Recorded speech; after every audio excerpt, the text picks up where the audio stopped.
Hello guys, good morning. Mamahaw ta datay kape, 3-in-1. Matilaw tag 3-in-1 kung magimingaw ta og 3-in-1 nga kape. Unya natay gamit. Dala na ko gikan og liti. Pay ko gamay.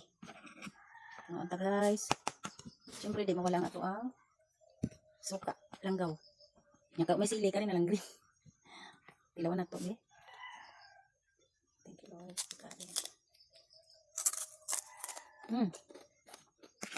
Ano to?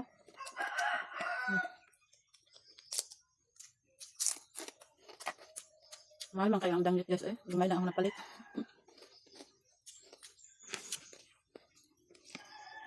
Ang tagal. Napay niluto akong banana. Ipon. Gutangan og tambok baboy.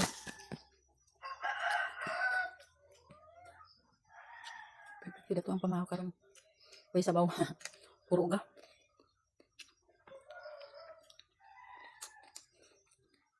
Lahat yung magkaidara na tagas kaya itong mga nipuno na pirsa.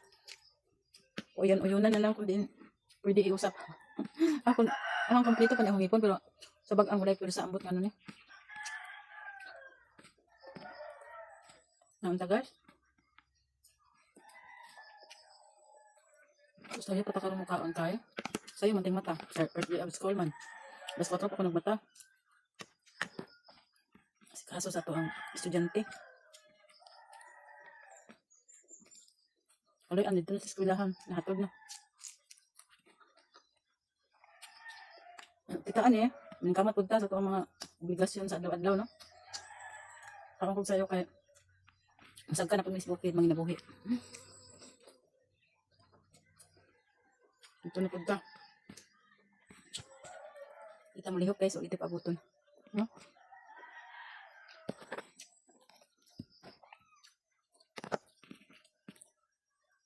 Kinanglan bisa gamay. Adlaw-adlaw natay income. Kay sa kamahal sa mga palitonon, sa palisod sa panahon kinanglan sa gamay natay income. Kay bisag diri betas probinsya kadalihok na to gastos. Dili lang sa syudad ing anak, dili ko sa probinsya. Pero arang-arang lang diri kay ang kahoy libre man kung magkuan lang ka kugi. May uban nga wala na time sa mo na mapalit sila og kahoy. Mo diri libre ra.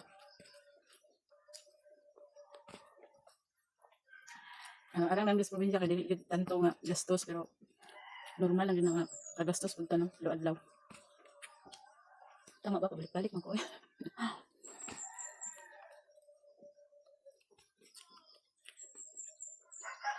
Nagunglaw na akong kape. Basta ko nag-black coffee guys kay limingaw ko og 3-in-1.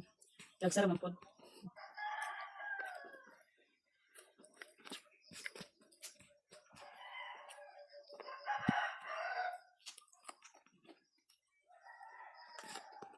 Balik na po sa kayo pang mata. Pinanay klase. Sige lang, kanya na din pinabuhi. Ang layo mga.